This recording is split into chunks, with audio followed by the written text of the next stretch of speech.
nada, estamos aquí con Pau G, abogado tributario, que reside actualmente en Dubái, de Así es. nacionalidad andorrana, y va a explicarnos un poquito acerca de todo el tema, tanto inversión inmobiliaria como fiscalidad tributaria, diferencias entre Dubái y España.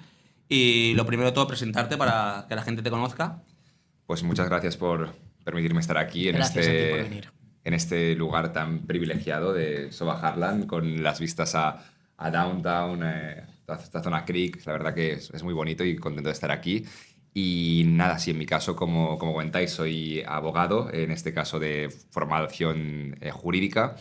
Ah, También me he consolidado en lo que es todo el asesoramiento tributario de patrimonios, de multinacionales, empresas, emprendedores, un poco de todo, ¿no? Y sí que me formé en el derecho pues en Barcelona, aunque de hecho es donde nací, en Barcelona, aunque me crié entre Andorra y Barcelona.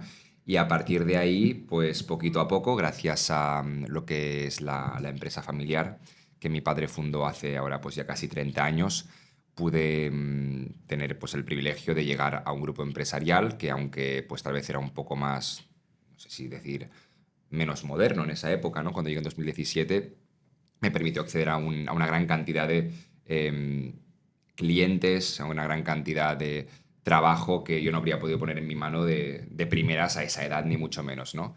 Así que nada, me sirvió para formarme muy, muy, muy rápido y eso fue la base de todo. Muy Eso bien. fue la base de todo, la Porque, verdad. Pau, perdona, ¿con qué edad empezaste más o menos? Pues buena pregunta. Realmente lo que viene a ser mis inicios profesionales son a los 23 años, aunque ya hacía cosas antes, porque, bueno, digamos que, no sé si sabéis que Andorra, como muchos otros países que fueron offshore, que estuvieron, bueno, países con secreto bancario, con cuentas opacas, en que las personas alrededor de los años 2000 y anteriores o ligeramente posteriores, o antes de la crisis, tendían a llevar fondos de forma ilegítima, por así decirlo, ¿no? Entonces, ¿por qué te cuento esto? Porque Andorra vivió un proceso de homologación. Ese proceso de homologación para tener un marco fiscal, para que fuera un país confiable y para que justamente las personas pudieran invertir, pero con seguridad, sabiendo que era un país que no tendría problemas, yo que sé, de intercambio de información con España, que todo era legítimo, pero con fiscalidad más ventajosa, implicaba crear ese marco fiscal, porque no había nada. Claro.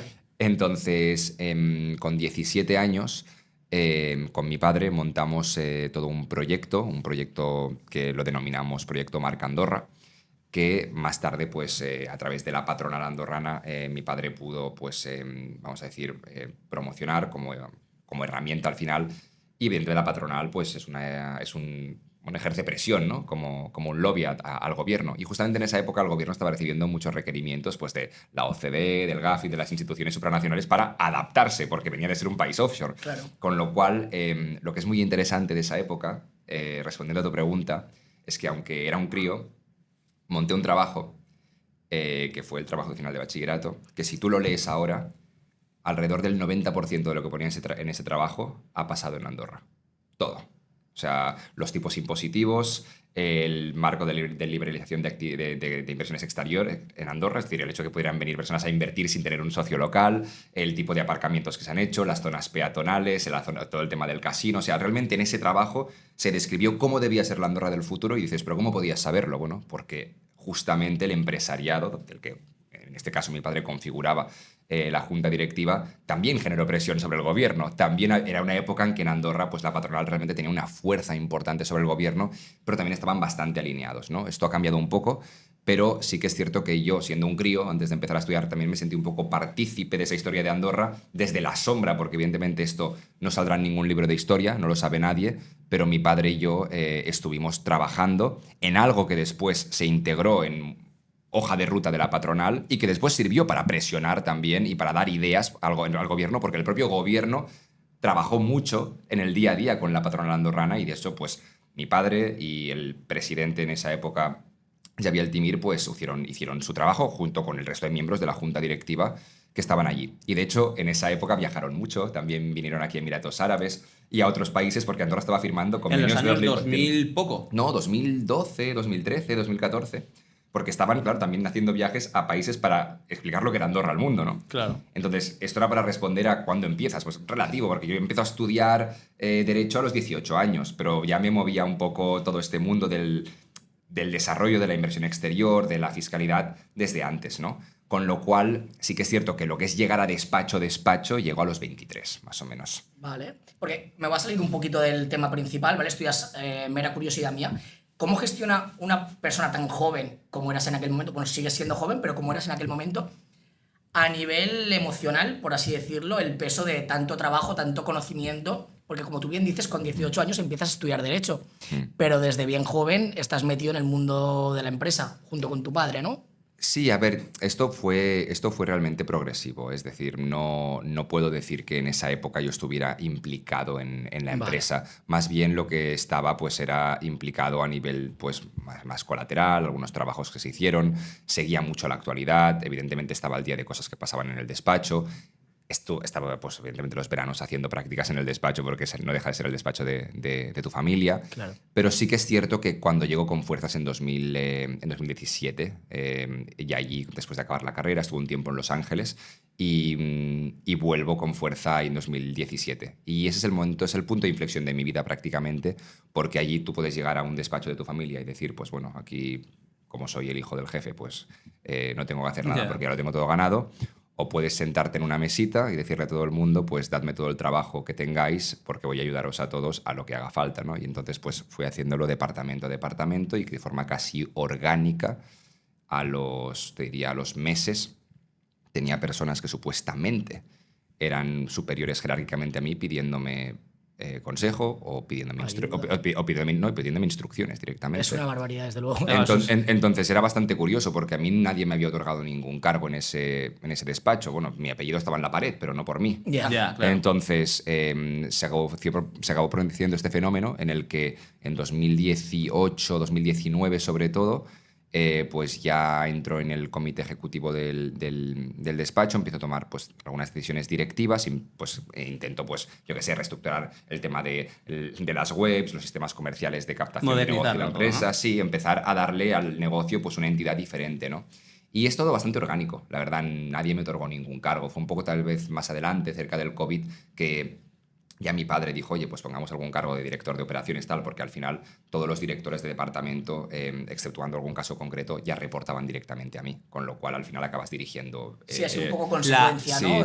acabas dirigiendo la operativa del día a día y esto pues, se produjo de una forma relativamente orgánica. Y entonces ya estás dentro del órgano de administración de la empresa y vas tomando decisiones importantes a nivel de reformulación de los sistemas financieros de la empresa, a nivel laboral, a nivel de contratación, a todos los niveles. Es decir, cambiamos hasta la forma de generar captación de leads, los funnels de entrada, la imagen del grupo, todo, realmente todo. Claro, porque yo entiendo que la crisis del COVID para un país como Andorra generó más trabajo.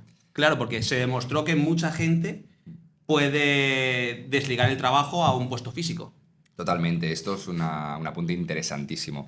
El COVID hace que las personas primero hagan un parón en su vida. ¿Y ese parón de qué sirve? De pensar, ¿no? Para poder pensar y decir, oye, ¿realmente estoy viviendo, haciendo lo que quiero? ¿Estoy en el lugar que debería estar?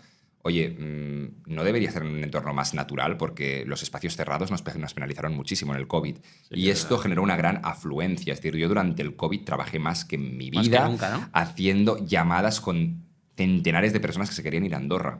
Claro. Porque la gente pensaba en terrazas, espacios abiertos, naturaleza, verde, porque el COVID era lo opuesto, el COVID era Sí, estar encerrados exacto. y a su vez baja tributación. ¿Pero por qué? Porque estoy aquí en mi puta casa sin poder trabajar, pagando impuestos del año pasado, Claro, exacto. sin dinero, y me doy cuenta de que tengo tiempo de reflexionar y decir, oye, tal vez no estoy viviendo como debiera, porque cuando uno hace reflexiones de cambio de vida, no suele hacerlas durante el día a día en la rueda de hámster, suele hacerlas cuando tiene tiempo para pensar. Exacto, así es, Con lo cual así el es. COVID dio tiempo a la gente para pensar, y mucho. segundo, para darse cuenta que tal vez no estaban viviendo donde querían en términos también de espacios naturales. Entonces el COVID y el post-COVID, porque el COVID sirvió para sembrar para Andorra, pero el post-COVID o esas épocas ya un poco más flexibles, de un poco más de apertura, hubo un segundo gran éxodo a Andorra. El primer gran éxodo fue 2017, 18, 19. 2020 se paró un poco el mundo, pero sirvió para sembrar mucho. Y 2021, 2022 fue otro gran éxodo. Y a raíz de ese boom entiendo que es cuando el gobierno andorrano solicitaba depositar la fianza de los 16.000, si no me equivoco, que eran 15.000. de 15.000 a 50.000. Sí, de hecho primero hubo una primera modificación de la normativa de inversión, en este caso ley de inmigración particularmente. Muy importante que la gente sepa que estos 15.000 euros no se solicitaban, ni se solicitan los 50.000 ahora por empresa, no se solicitan por residente, por cuenta propia, o sea, autónomo societario, ¿vale? Entonces, esto se establece, en este caso primero, 15.000 euros de depósito de garantía y post-COVID ya se establecen los 50.000 de garantía que, pues bueno, muchas personas no están dispuestas a asumir, o hay, ya sabes, algunas personas que dentro de la empresa pues hay algún socio mayoritario y es el socio mayoritario que tiende a dejar ese depósito no remunerado, pero los socios minoritarios, si no llegan a los porcentajes de participación mínimos que se requieren, pues pueden estar como empleados en la empresa eventualmente y no depositar. Lo que pasa es que ese depósito yo creo que ha cortado mucha salida de fuga de cerebros hacia Andorra, ¿no? Sobre todo desde España, porque una persona que puede depositar 50.000 euros, digamos, a fondo perdido, igual no elige Andorra, igual elige pues Dubái, como estamos ahora, o puede elegir Singapur, otro tipo de ciudades. Totalmente. ¿no? A ver, al final yo creo que esto es un muy buen punto, porque Andorra supuestamente quería frenar la inversión extranjera especulativa y lo que consiguió con el depósito de garantía es lo contrario. Porque al final tú lo que estás frenando con el depósito de garantía es la inversión extranjera de emprendimiento. El que no tiene 50.000 euros para depositar es el emprendedor que en última instancia está queriendo crecer y aportar valor progresivamente, poco a poco, para ir creciendo. Claro, eso también es un arma de doble filo, porque yo creo que eso también a la Andorra afecta. Porque Andorra no se va a poder aprovechar de muchos emprendedores que tengan un proyecto serio y que quieran a la misma vez beneficiarse de la fiscalidad andorrana. Sí, pero también se produce un fenómeno que tiene que ver con la vivienda. Y es que en Andorra Sube el precio, ¿no? hay una limitación de espacio y al final el gobierno, pues, digamos que ha intervenido a nivel legislativo en bastantes verticales. No nos dará tiempo de hablar de ellas porque da para mucho. De hecho, es un debate político prácticamente. Yo estoy bastante en desacuerdo con mucho de lo que el gobierno andorrano ha hecho en los últimos 4 años, te diría. Pero esta sobreregulación de Andorra se produce justamente por el fenómeno de la limitación de espacio físico, sobre todo limitación de vivienda, porque limitación de espacio físico no hay tanta, y sobre todo pues, por no haber sido lo suficientemente previsores para entender que a X tiempo vista Andorra tendría que haber organizado espacios justamente de vivienda social, no como la conocemos en España, sino algo mucho más interesante y mucho más digno, precisamente, para las familias del país que no se pudieran permitir vivir en esos centros urbanos que han subido tanto de precio, como es normal en cualquier lugar de atracción de inversión extranjera mundial, porque evidentemente solo hace falta ir a ver jurisdicciones como Singapur o muchas otras que, bueno, da igual, hay muchas personas que viven fronterizas a Mónaco, a Luxemburgo o a Suiza. Es decir, no hay nada extraño en que países que se han convertido en grandes polos de atracción tengan la vivienda muy cara porque ha habido, evidentemente, un gran crecimiento de la demanda y la oferta de vivienda no ha crecido suficientemente rápido, ¿no? Esto también es un error de cálculo del propio gobierno. Y esto también ha llevado justamente, respondiendo a la cuestión del depósito de garantía, a que el gobierno se haya puesto lo más duro posible con limitar la entrada. Por otro lado, tiene un efecto positivo y es que cada vez la inversión que llega es más cualificada. Claro, porque el que Es un filtro, ¿no? Una especie Sí, claro, te hace de claro. filtro. Con lo cual, bueno, tiene su parte buena, tiene su parte mala. Yo soy de los que opina que el país se podría haber gestionado de una forma muy distinta, pero habría que haber hecho cosas en el pasado. Y ahora todo lo pasado, pues se puede decir, ya lo avisamos hace tiempo igualmente algunos, pero bueno, hay muchas medidas que se podrían tomar de forma distinta en Andorra para seguir potenciando al máximo la inversión extranjera y que esto no penalizara bajo ningún concepto al residente y al nacional andorrano que no tiene el poder adquisitivo para poder permitirse pues, un nivel de vida o una vivienda a cierto precio, porque al final hay que pensar en todo el mundo, ¿no? Eres un país y hay que pensar en todo el mundo. Exacto. Por seguir un poco con el tema de la fiscalidad, más que nada porque hay muchísima gente que a nosotros nos pregunta, ya que tenemos la oportunidad de hablar contigo, tú que, si no me equivoco, corrígeme si me equivoco, has nacido en Barcelona, te has criado en Andorra, has vivido en Los Ángeles, ahora resides en Dubái. ¿Me podrías, a grosso modo, decir ventajas y desventajas en cuanto a la fiscalidad en estos territorios en comparativa con la que hay en España? Sí, a ver, lo primero que tenemos que tener en cuenta es que las jurisdicciones europeas, la mayoría de ellas, no todas, tienen, vamos a decir, impuestos altos para que todo el mundo nos entienda, que es decir, tipos generales bastante elevados en impuesto de sociedades e impuesto de la renta, ¿de acuerdo? Esto implica que la intervención del Estado sobre la economía de las personas pues, es muy elevada. Para que hagamos unos comparativos sencillos, en España el impuesto de la renta de las personas físicas, el IRPF, en la base general, esto es rendimientos de actividades económicas para un autónomo o rendimientos del capital inmobiliario para quien invierte en inmuebles o el rendimiento del trabajo para quien tiene un sueldo, en esta base general basta un tipo del 47%. Esto puede oscilar según el tramo autonómico, pero bueno, es una barbaridad. Estamos hablando de la mitad de lo que generas.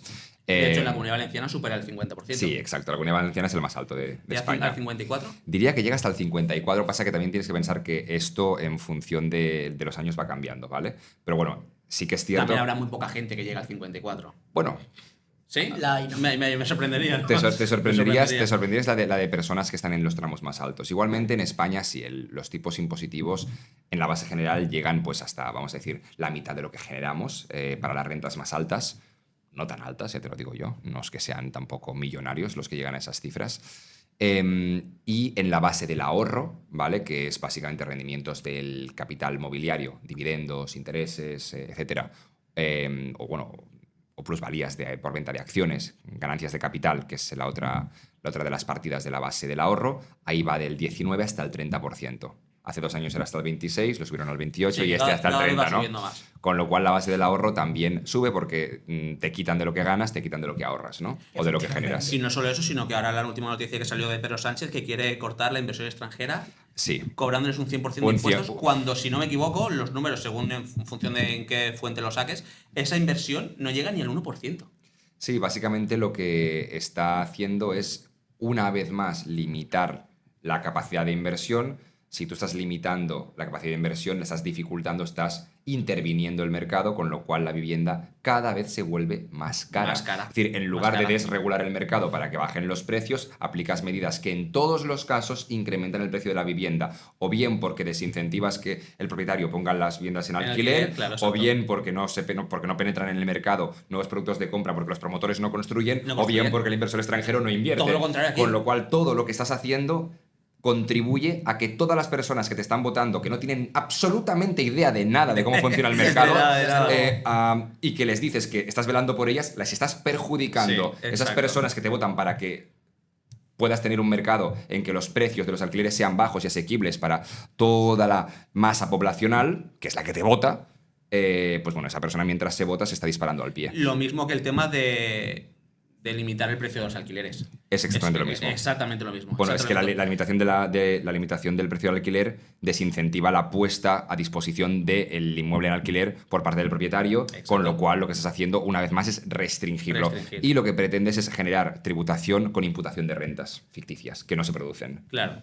Vale, pues retomando el tema de Andorra, tú en Andorra tenías una vida estable, una empresa consolidada. ¿Qué te lleva a venirte a Dubái, a emprender por tu cuenta? Pues buena pregunta. Digamos que en 2023, que fue como ya el último gran año, por así decir, de consolidación en Andorra, nosotros hicimos un gran cambio a nivel estratégico dentro del grupo, poniendo pues todas las verticales bien dirigidas, con un órgano de administración mucho más claro, cambiando el sistema financiero del grupo. O sea, realmente acabamos convirtiendo el grupo en una corporación muy bien organizada, ¿no? Sois el bufete más grande de Andorra, ¿no? De hecho. Sí, sí. Y esto al final, ¿qué acaba haciendo? Pues que tú te tranquilices.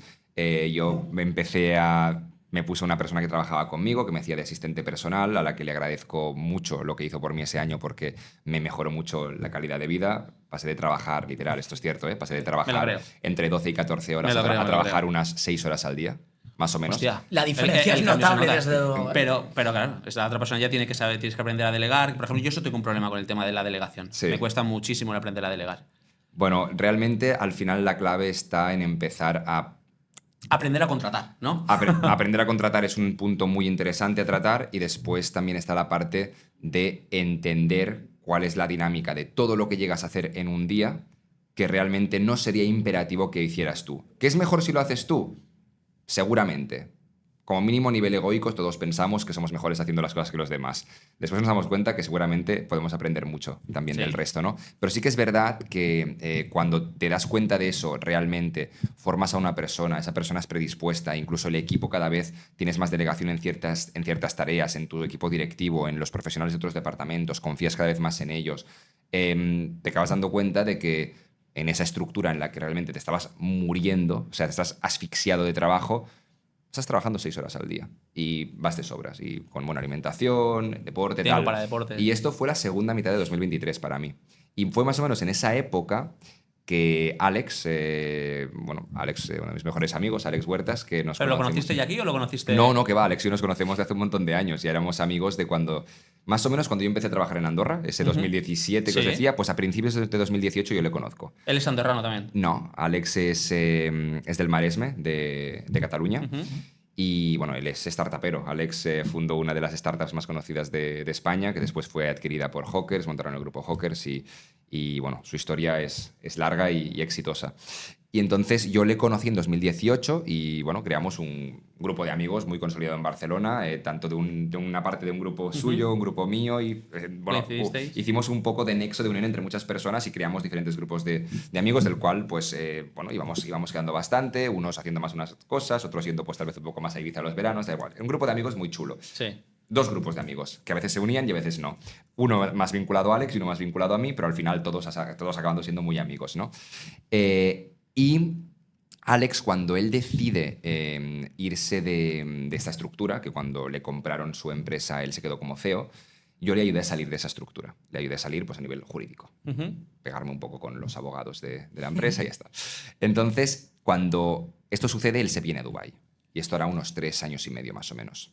Él se viene a Dubái y entonces, para el 2023, cuando él ya lleva un tiempo viviendo aquí, diría que unos 2 añitos, me empieza a apretar de, oye, Pau, aquí mucha gente me está pidiendo consejo de cómo abrir sociedades, cómo trasladarme, cómo mudarme, pero dice, claro, yo no soy abogado fiscalista, yo no puedo asesorarles con la fiscalidad española, con cómo tienen que hacer las cosas, con cómo tienen que transferir los recursos, con, yo qué sé, cómo funcionan los dividendos, o sea, no lo sé.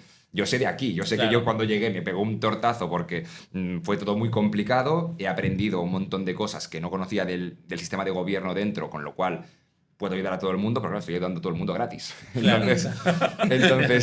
Entonces para 2023, segunda mitad, que yo estaba construyendo una vida, honestamente, muy feliz y muy estable. Familia, amigos, cambio radical, ¿eh? Se me va todo a tomar por saco relativamente rápido. Cultura, todo. Cambios de continente. Cuando todo, llegó todo. en enero aquí, en enero de 2024, o sea, estaba hablando de esa segunda mitad de 2023, que fue bastante bonita para mí porque consolidó un estatus de decir, qué bien, ya soy donde quería, ¿no? Sí. Y Alex me dice esto, ven aquí, lo miramos, lo exploramos y esto es enero de 2024. Porque a Dubái, ¿por qué vino Alex? ¿Por qué Pues- Dubái no...? Pues realmente vino a explorar. Vino a explorar. Yo sé que Alex estaba trabajando pues, en consultoría con algunos proyectos concretos cuando salió de la estructura del grupo Hawkers. Y bueno, también pues era un país en crecimiento, fiscalidad ventajosa. También era un año en que pues, él había generado recursos, con lo cual pues, mejor también tributar en un país interesante. No sé, él tendría sus motivos. La verdad es que es un tema que jamás lo hemos hablado demasiado. ¿Por qué fue Dubái y no fue ¿Por otro qué sitio? Dubái en otro sitio? Es algo Sí, que pero yo creo que al final le generaba curiosidad Dubái y bueno, yo creo que también se puede entender cuando estás aquí, ¿no? Desde luego que sí. Y nada, fue esto, que él me dijo 20 y yo pues un día lo iba postergando, ¿sabes? Y hasta que un día cogí los vuelos, digo, oye, tengo los vuelos aquí, ¿vale? Ya como los tengo cogidos, vendré. Y nada, en enero del año pasado empezamos a pues dar de alta la web, coger el nombre de la empresa, ver exactamente cómo vamos a organizarlo. Yo me reuní con un montón de despachos de aquí para ver cómo funcionaban las cosas. Con Alex nos empezamos a reunir con las Free Zones, con el gobierno, a buscar contactos dentro y a configurar un poco lo que vendrían a ser las telarañas de funcionamiento interno de Virtus, Virtus Tax, que es la empresa que tenemos ahí constituida, entre Alex y yo. O sea, venir de los dos haber estado en estructuras dirigiendo grandes equipos a decir, no, volvemos al barro, a asesorar. A ser autoempleado prácticamente. Sí, desde la perspectiva corporativa, a trabajar directamente con cliente final, pero evidentemente muy bien remunerados, a muy buen precio y ganándonos muy bien la vida, pero desde cero, prácticamente desde cero, ¿no? Pero también, evidentemente, con la suerte del background de Alex dentro de Emiratos para facilitar toda esta parte de trámites gubernamentales complicados a todos los niveles. De hecho, podría poneros ejemplos desde la parte de las actividades comerciales, la parte de cómo se obtienen los visados, el tiempo que uno tiene que estar aquí para obtenerlo puede ser de mucho tiempo o de muy poco tiempo, la apertura de las cuentas bancarias y su dificultad. Todo esto son cosas que Alex Eso lo he visto yo mucho, que mucha gente sí que consigue el permiso de trabajo, pero luego a la hora de abrir una cuenta bancaria sí que se encuentra con mucho tipo de problemas. Sí, efectivamente. Es algo común, ¿no? Realmente tenéis que pensar que la parte que Alex a mí me aportó fue el conocimiento del mercado. Y el conocimiento del mercado te da mucho porque te permite meterte en los entresijos de lo que para muchos sería imposible. O sea, realmente Dubái es un struggle de la hostia para el que viene de fuera y no sabe cómo hacer las cosas. Y lo peor de todo es que contratan a empresas y tampoco les ayudan realmente, ¿no? Entonces, tenemos muchos atajos y personas trabajando con nosotros dentro de diferentes espacios para que esto sea fácil para nuestros clientes. Y yo traje la otra parte. Yo traje la parte pues, del asesoramiento jurídico, el asesoramiento fiscal y el conocimiento sobre todo de la fiscalidad europea, española, para dar confianza a las personas, para entender cómo tenían que hacer las cosas para cambiar su residencia fiscal, para abrir su filial en Emiratos, para invertir a nivel inmobiliario, para desarrollar cualquier tipo de actividad, haciéndolo de forma legítima, haciéndolo de forma legal y sobre todo que después a nivel operativo aquí les fuera factible, ¿no? Y bueno, hicimos este match y en cosa de, te diría, febrero, sí, del año pasado, ya empezábamos pues, a tener muy buena facturación, a arrancar con clientes y un año y pico después aquí estamos muy contentos, con Mucho trabajo. con muchísimo trabajo. ¿Notas mucho el aumento de emprendedores españoles que se vienen a Emiratos? Cada vez más. Cada vez más, ¿no? Cada vez más, sí. Ahora ya empieza a ser importante. Sí, algo que me llama la atención es que veo mucho extranjero, ¿no?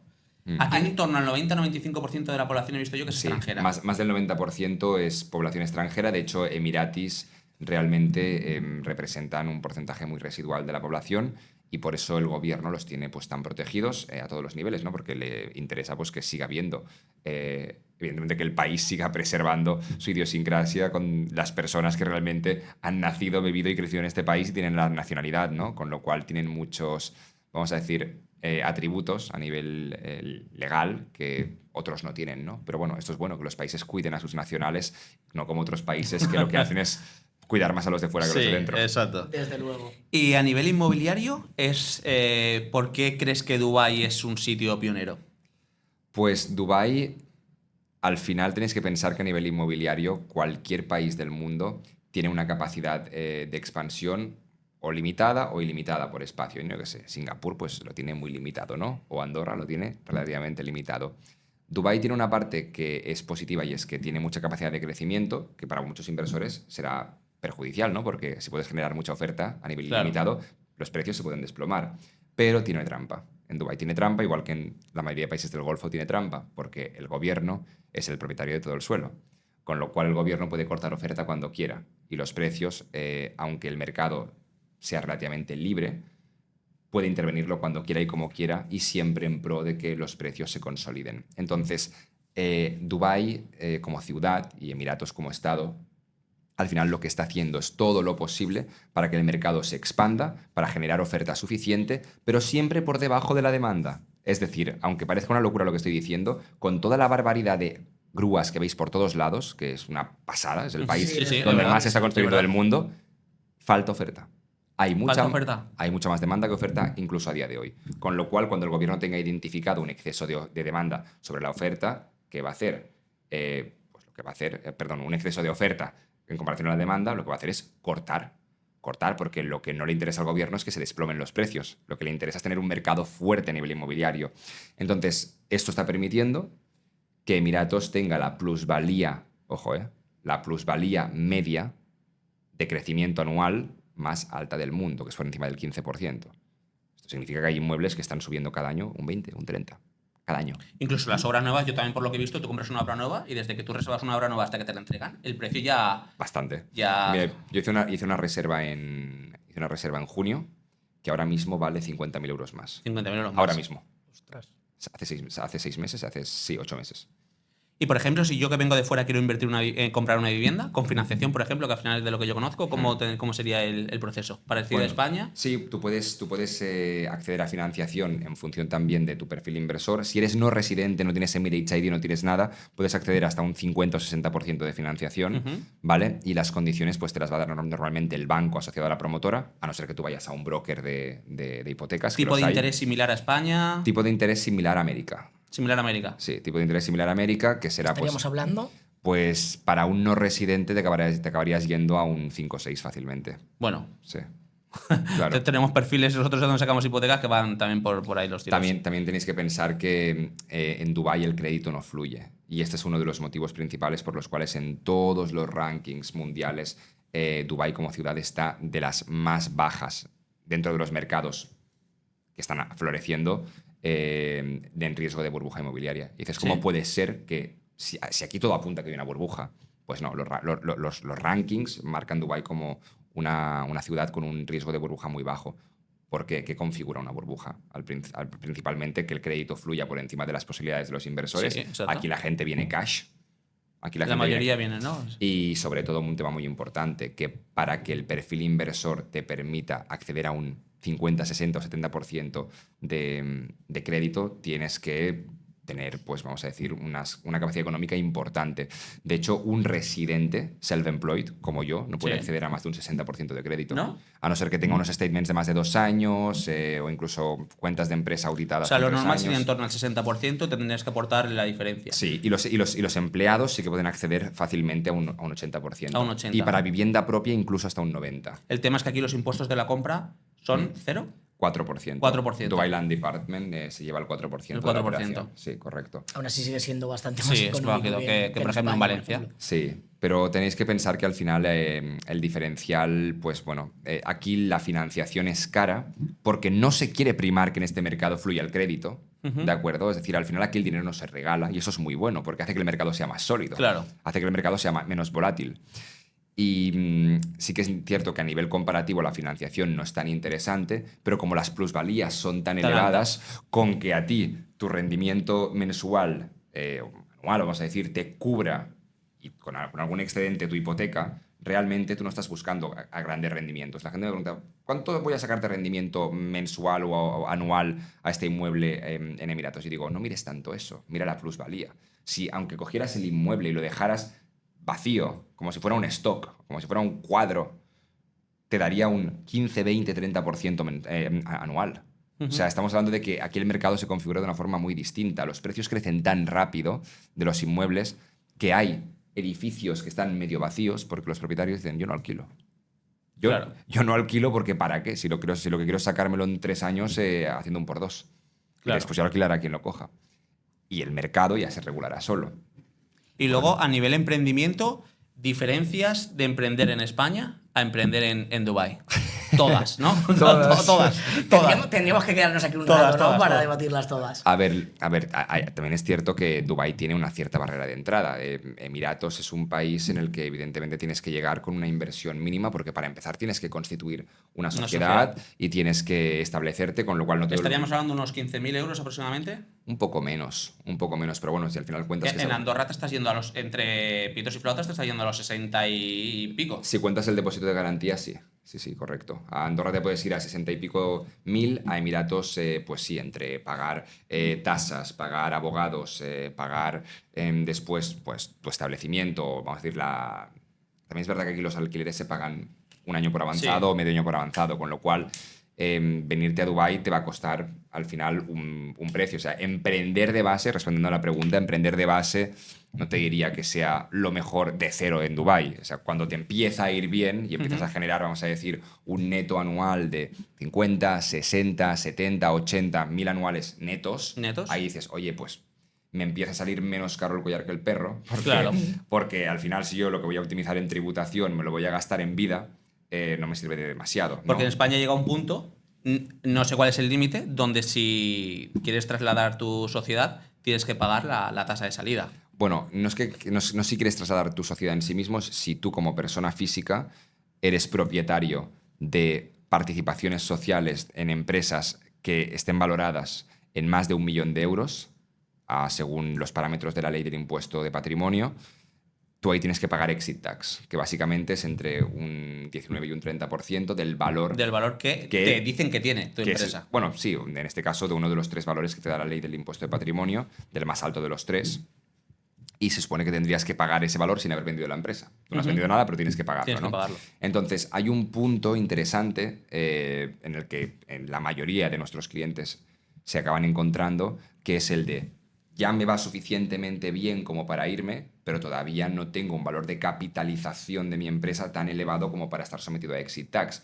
Y si estoy sometido a exit tax, evidentemente también hay clientes que establecen estructuras en el extranjero, pues montando equipo en el extranjero o simplemente haciendo inversiones en el extranjero, porque tenemos clientes que no solo vienen a emprender o no solo vienen a vivir, ¿no? Hay clientes que simplemente establecen sociedades para hacer inversión en Emiratos, para comprar activos, etcétera, ¿no? O sea, hay muchas variables. Pero lo importante al final, para hacer la comparativa, es que en España emprender es caro desde el día 1. Sí. Porque al final piensa que en España ya no solo es el hecho de que estés pagando una cuota de Una cuota por autónomos, trabajar, correcto. sino que a la que llegas a tramos relativamente, vamos a decir, bajos de rendimiento, 30, 40, 50 mil euros al año, tanto tu cuota de autónomos como tu IRPF te impacta Sí. terriblemente. Te asfixia, sí. Te impacta Sí. a 25, 30, 35, 40% relativamente rápido. Dicen que en España quiebran más negocios por Hacienda que por la competencia.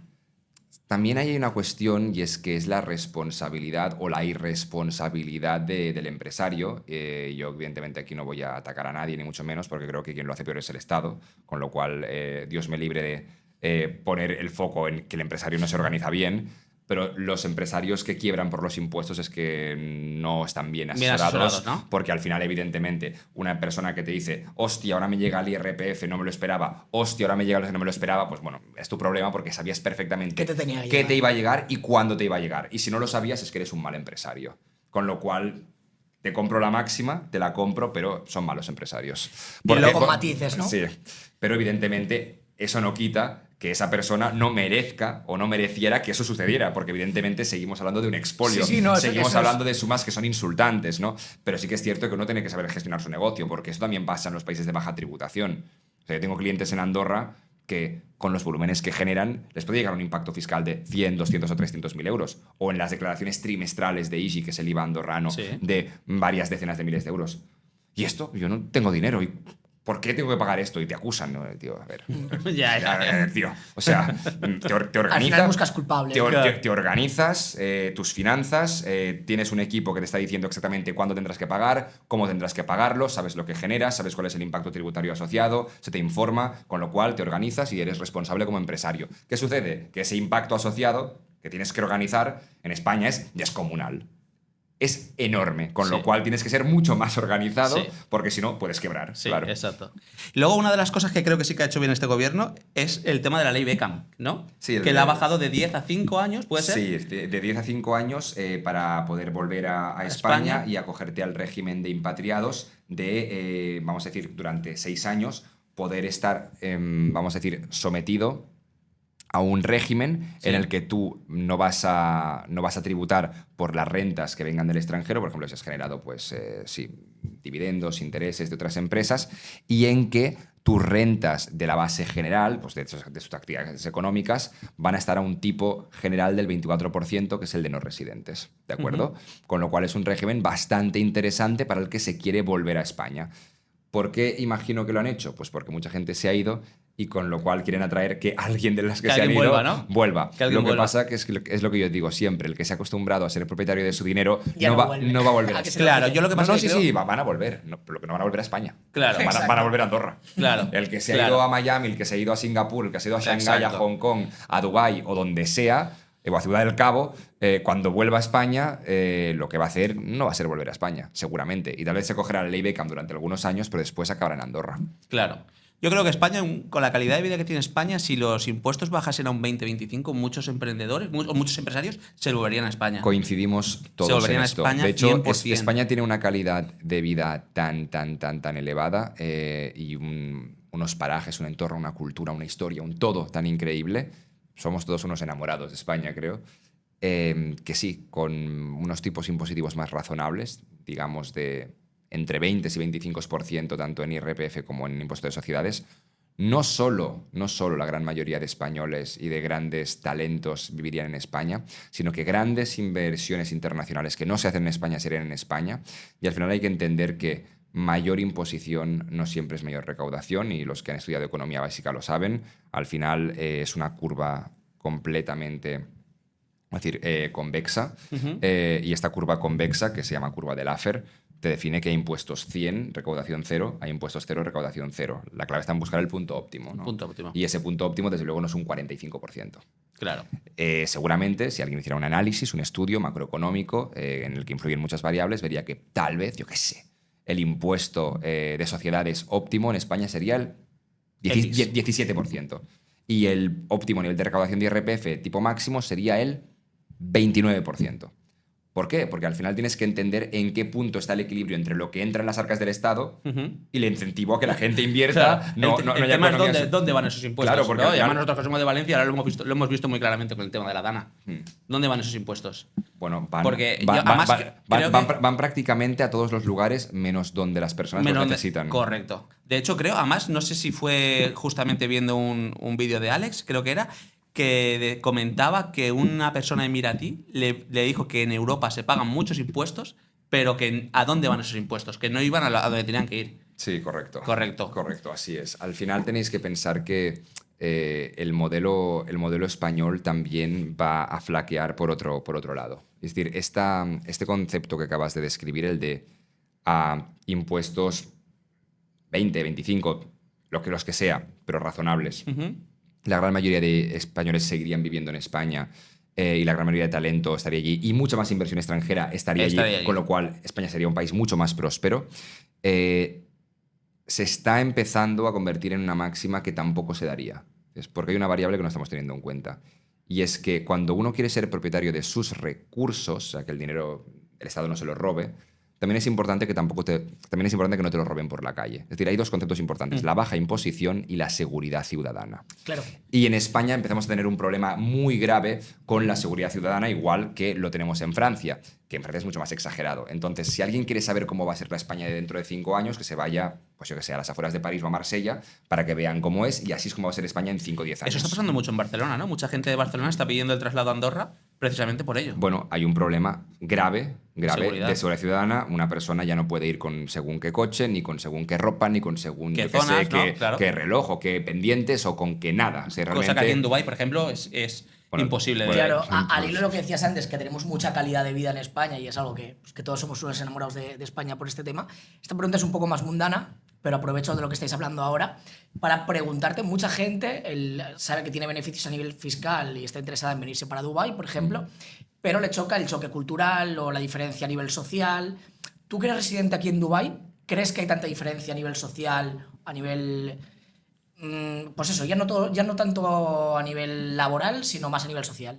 Te diría que sí desde una perspectiva positiva y sí desde una perspectiva negativa, ¿vale? Es decir,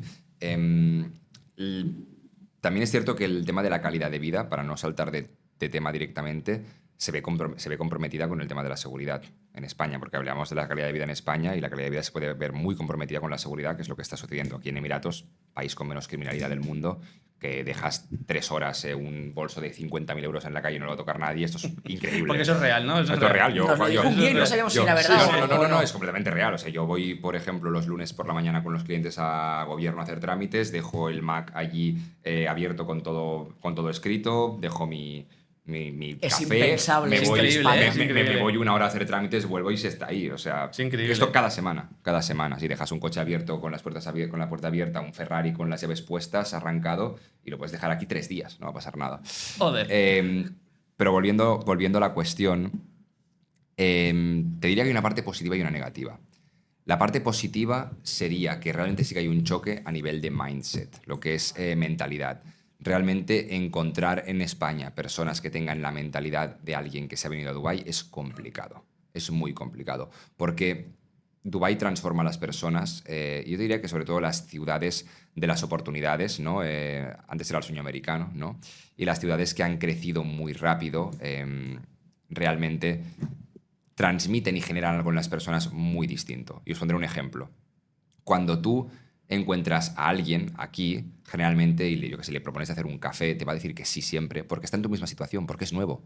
Porque la mayoría de gente aquí es del extranjero. Cuando dice, voy a conocer a alguien local. No vas a conocer a un local. O sea, conocer a un emirati no es nada evidente. Con lo cual, seguramente, el que ha venido de fuera, de Serbia, de Australia, o de Ciudad del Cabo, o de Miami, o de donde sea, está en tu misma situación. Está solo. Con lo cual, generalmente esa persona buscará colaborar contigo, a qué te dedicas, cómo podemos hacer lo mismo, cómo te puedo hacer ganar dinero yo a ti, tú a mí. Se admira al que tiene, no se le envidia, es muy distinto. O sea, en Dubái se busca mucho esto es un concepto muy americano, el achievement, el poder decir, oye, esta persona ha conseguido esto, voy a formarme, voy a aprender de él, cómo lo ha hecho, le voy a pedir consejo. Yo quiero ser como este tío, claro, la mentalidad española Lo es contrario, es lo bastante contrario, distinta. literal. Este tío debe ser un estafador, Sí, a ver de sí, dónde sí. debe mover droga. Exacto. Así es, así es. Espero que algún día esta persona Quiebre, le vaya mal. le vaya mal. Al Es final, así. es una mentalidad muy sencilla de entender. Es La envidia, el pobre o el no tan rico quiere tener el éxito del que tiene, que el que tiene el rico a nivel, vamos a decir, de desarrollo económico, porque no es el único éxito en la vida el económico, ya lo sabemos. Pero en España se produce el fenómeno contrario. Nos asusta el dinero, odiamos el dinero, nos repugna todo lo que tiene que ver con dinero porque se supone que tiene que ver con Satanás y el infierno y las malas personas. Y por consiguiente, bajo esa mentalidad de escasez en la que evidentemente estamos enfermos, porque es una enfermedad el entender que el dinero es algo negativo per se, Sí, sí, sí. pues bueno, esto al final lo que acaba implicando es que las personas no acaben generando y acaben teniendo un rechazo y un resentimiento hacia aquel que, de forma mejor o peor, genere dinero. Porque al final, idiotas los hay en todos lados, con y sin Sí, dinero. exacto, Y mala sí, sí, gente sí. la hay con y sin dinero. dinero. Desde Y luego. entender que la asociación de lo que uno genera tiene que ver con cómo es por dentro esa persona, pues es un reduccionismo de una persona tan descentrada, por no decir subnormal, profunda, que tendríamos que bajar a tierra, y entender realmente qué configura nuestras vidas, que es la capacidad de esfuerzo, de sacrificio, de proveer y de desarrollarnos. Y a- premiar esas cosas. Exacto. Premiar y esas que, cosas. y que eso sea premiado y que eso no sea señalado y penalizado. Entonces, en ese sentido, Dubái es muy positivo a nivel de mindset. O sea, ahí ese choque, porque me hablabas del choque, es muy positivo. Pero hay una parte de choque más negativo, ¿vale? Una parte de choque más negativo y esta es desde la perspectiva emocional. Es decir, los europeos, sobre todo los europeos del sur, italianos, griegos, españoles, y evidentemente Latinoamérica y muchos países del mundo, nos hemos criado en entornos, joder, pues de la cervecita, del buen rollo, Del terraceo. de la cercanía, de que los espacios no sean tan amplios, con techos tan altos y mesas tan separadas entre sí, sino cercanitas, mesas de madera, que si tú, que si yo, que si tal. O sea, realmente hay movimiento, hay salseo, la forma de ser Diferente. es muy distinta. diferente. Entonces, las personas como yo en este caso, que somos muy emocionales, aunque yo parezco más racional por mi profesión, pero somos muy emocionales, pues se echa de menos. Hay nostalgia, es decir, Claro. realmente tú querrías estar más cerca ya no solo de tus amigos. O sea, aunque te trajeras a tus amigos aquí, no sería lo es mismo. el mismo entorno. Porque realmente a nivel cultural, nosotros en España, y sobre todo ya por el entorno social, somos personas muy ricas emocionalmente, con un gran desarrollo, te diría, de lo que son las emociones y el sentimiento de vivir. Y esto en Dubái está un poco apagado, honestamente. Creo que no solo sucede en Dubái, yo creo que en las grandes ciudades destinadas a ganar, generar, coger la maleta y después ya volverte a casa siendo rico, porque es un poco la mentalidad de me voy a Manhattan, me hago rico y vuelvo, ¿no?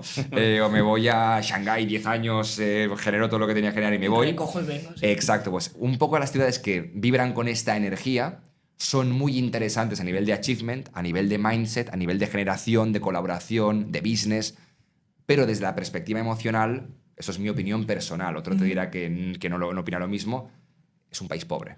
Es un país bastante pobre emocionalmente todavía y creo que realmente ahí está el reto y es un reto bonito. Bonito para cada individuo. Ya. Y yo me lo transmito a mí mismo, decir, uno, es un gran reto para una persona aprender a construirse a sí mismo en lugares como estos porque te convierten en un ser humano mucho más Te fuerte. ayuda a crecer, sí. Y segundo, esos entornos emocionales te los puedes crear.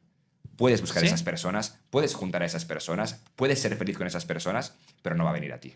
Tienes Claro. que construirlo. Tienes que currártelo. Con lo cual te diría, no es una crítica a Dubái, es un incentivo para que tú, ser humano que has venido a apostar por este mundo, te lo curres, espabiles, y este mensaje me lo doy a mí mismo. Mientras se lo doy a la gente, me lo doy a mí mismo también.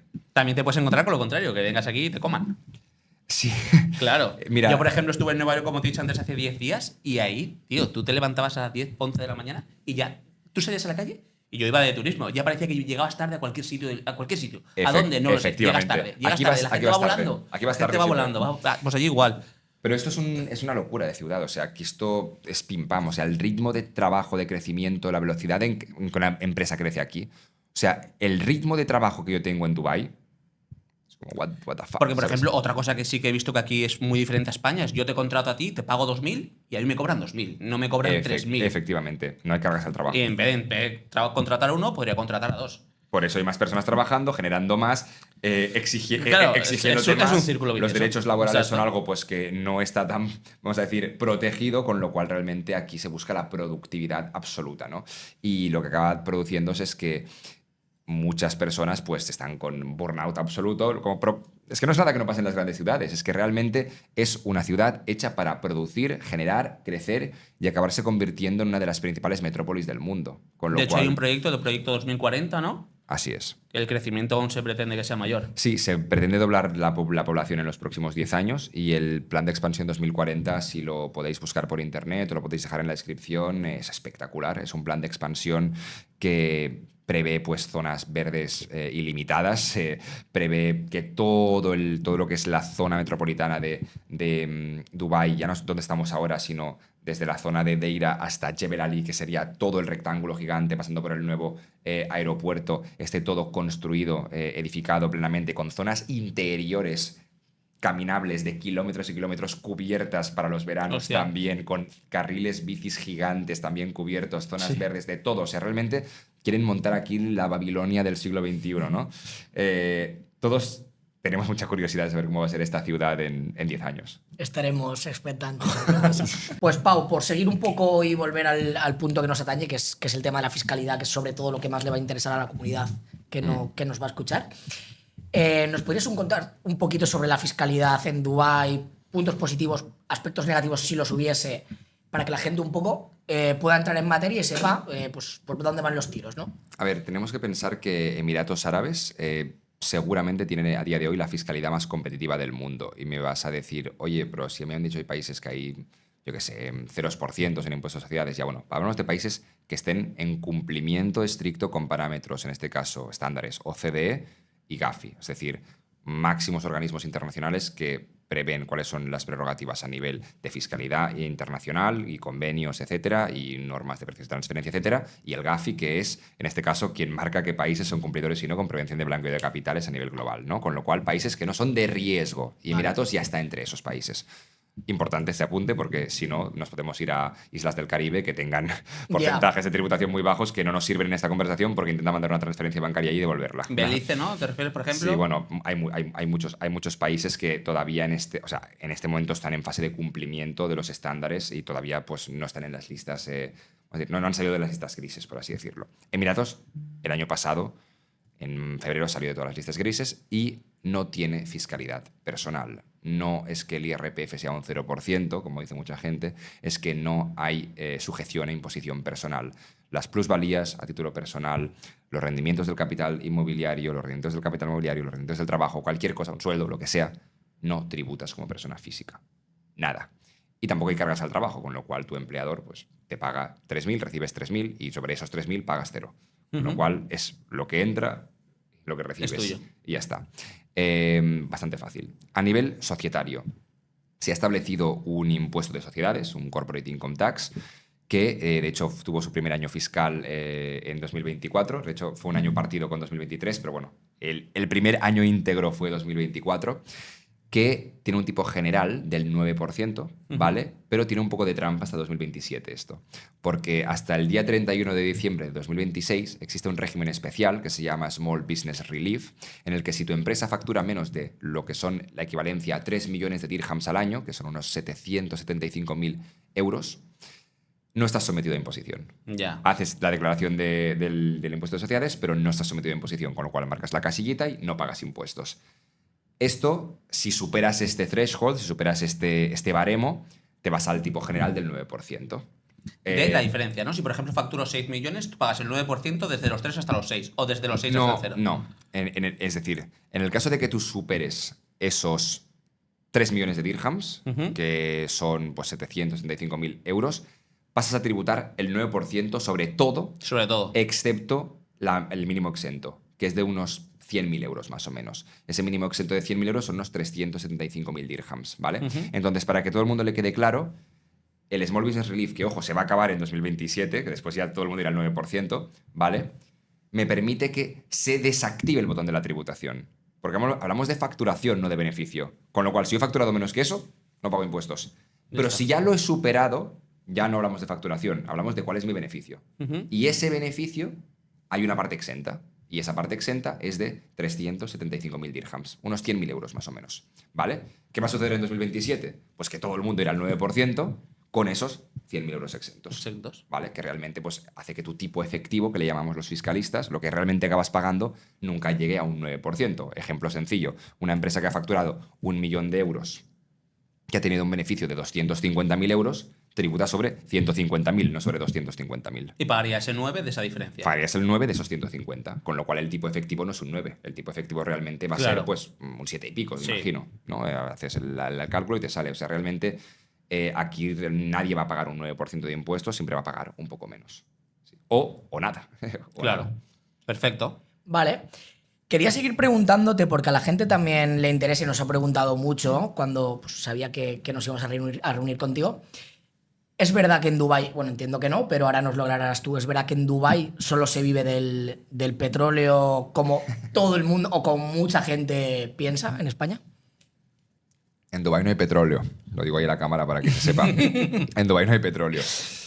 Dubái ha recibido, evidentemente, ayudas de evidentemente, el Fondo Soberano, en este caso de Abu Dhabi, donde sí que hay petróleo, sí, ¿no? pero seamos conscientes que la economía de Dubái está basada en más de un 99% en fuentes no vinculadas a petróleo, con lo cual Dubái es un país basado en turismo, banca, finanzas, ocio, hotelería, restauración, explotación de espacios comerciales, infraestructuras, tecnología, biología. La compañía aérea también he visto que evidentemente tiene una repercusión. Evidentemente un impacto brutal en aviación, con lo cual es una macro ciudad, Dubái en este caso, que poco o nada tiene que ver con el petróleo. Podemos desmentir esto entonces. Efectivamente. Podemos desmentir esto entonces. Sí que es cierto que evidentemente fueron muy previsores, porque cuando se empezó a perforar y se vio que había petróleo pues, en ciertos momentos de hace, pues diría, creo que son más de unos 50 años ahora, pues sobre todo en la capital, Abu Dhabi, que es el hermano mayor y quien tiene toda la riqueza. A día de hoy, si tú analizas el PIB de toda la jurisdicción de Emiratos Árabes, sí que es cierto que el PIB no petrolífero, que le llamamos, representa ya más del 70% del PIB. Eso de todo Emiratos Árabes, contando Abu Dhabi. Con lo cual estamos hablando de que... Dubái será un 5%.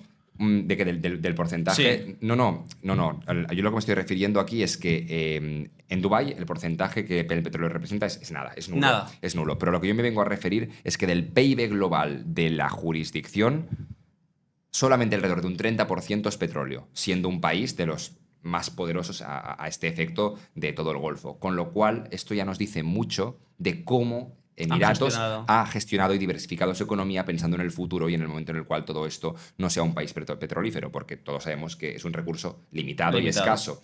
Con lo cual, si tú acabas construyendo la mayor metrópolis del mundo o una de las más prestigiosas del mundo a nivel de inversión extranjera, de generación de negocio y recursos, en el momento en el cual te quedes sin petróleo, da igual porque tendrás la economía tan diversificada que todo el mundo querrá estar aquí y ya estará aquí y la metrópolis estará montada, ¿no? Claro. Con lo cual, realmente...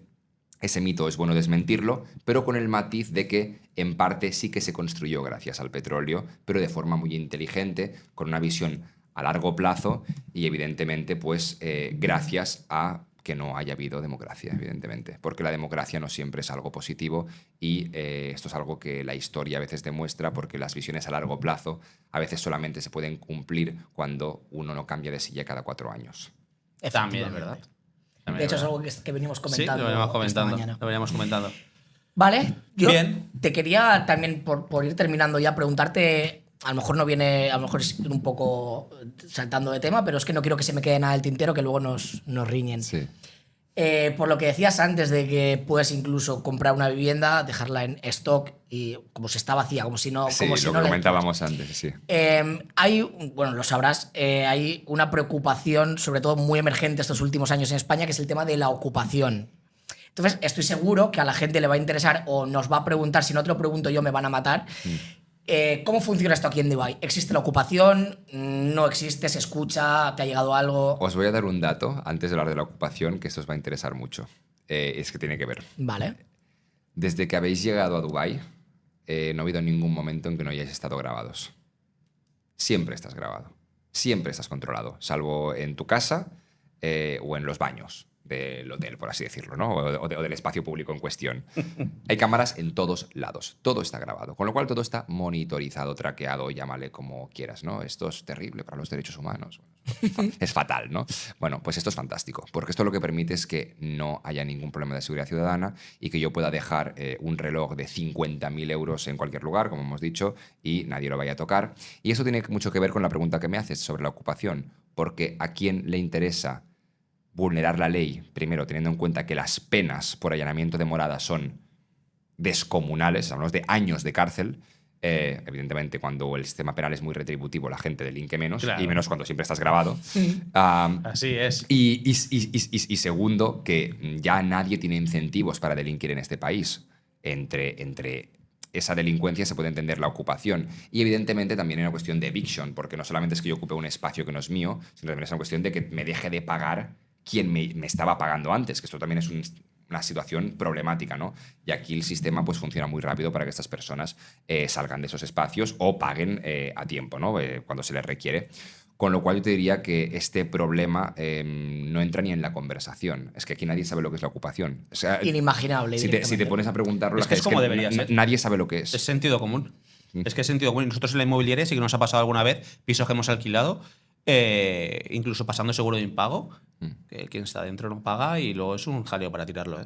Es un jaleo. Al final es un tema de que tenemos que intentar entender como seres humanos qué tipo de vida queremos, ¿no? Es decir, tú al final puedes entrar en debates morales sobre izquierdas, sobre derechas, sobre derechos constitucionales, sobre lo que las personas merecemos tener, ¿no? Sobre el victimismo, sobre lo que el Estado debería darnos. O sea, hay muchas perspectivas de vida. Pero al final, las constituciones no se comen y tu día a día te da de comer lo que tú generas y lo que no te quita el que tienes delante, con lo cual los estándares de seguridad, los estándares de capacidad de generación sin que me ataquen esos recursos y todo lo que tenga que ver con el libre desarrollo de tu proyecto irrestricto que tienes como persona, como ser humano, es la clave para que tú te puedas desarrollar. Te puedes llamar como te llames, puedes llevar rastas, puedes llevar coleta y puedes votar al partido que quieras, pero en esto todo el mundo coincide realmente, aunque le duela por dentro. Todos queremos sentirnos libres, todos queremos poder generar, todos queremos poder aportar, solo que tal vez aún no nos hemos convencido a nosotros mismos de que somos capaces de hacerlo y queremos vivir de un padre, de una madre, O del de un Estado. Estado o de quien sea. Pero la realidad es que cuando tú te sientes bien contigo mismo y eres un hombre o una mujer valiente, no quieres que nadie te venga a resolver una puta mierda, lo quieres resolver tú por ti mismo. Y si vives en un lugar donde te lo respetan, dices, yo quiero estar allí. Pues bien, en España esto nadie te lo respeta. Con lo cual, si eres de las personas que ya están en una fase determinada de su vida y ya no eres una víctima parasitaria del sistema, seguramente es el momento de que vayas saliendo porque habrá un momento, y yo lo creo de verdad, en que volveremos a Europa, pero Europa tiene que ser destruida por dentro para que alguien venga a reconstruirla, igual que está pasando con Argentina, porque solo los imperios que entran en declive son reconstruidos cuando el declive ya se ha producido, y esto tiene que pasar, con lo cual tengamos muy en cuenta que esto tiene que pasar y que de mientras los que quieran generar tendrán que irse afuera. a ¿Pasará, generar. según tu punto de vista? Sí, va a pasar. ¿Sí? ¿Más Va- pronto que tarde? Tarde. Tarde. Sí, yo tengo mi apuesta. Yo creo que Europa no va a hacer un viraje hacia las, por un lado, derechas más estrictas con la política migratoria y Sí. por otro lado, vamos a decir, los partidos de derecha más conservadora y por otro lado, los partidos más liberales, porque no tienen por qué ser lo mismo en cada uno de los casos. Podrían coincidir en algún caso, pero no deberían por qué coincidir hasta dentro de unos 5 o 10 años, sobre todo. Y que esto al final pues afecte a la política monetaria, a la macroeconomía, a la reinversión en Europa, etc. Pero el problema es que esto que yo pienso es relativamente irrelevante porque uno, es una previsión, segundo, no tengo la bola mágica y tercero, hay vamos a decir, zonas estratégicas del mundo que están apretando muy fuerte. Con lo cual puede ser que cuando Europa reaccione ya vaya tarde. Ya. Veremos cómo acontece, ¿no? Sí.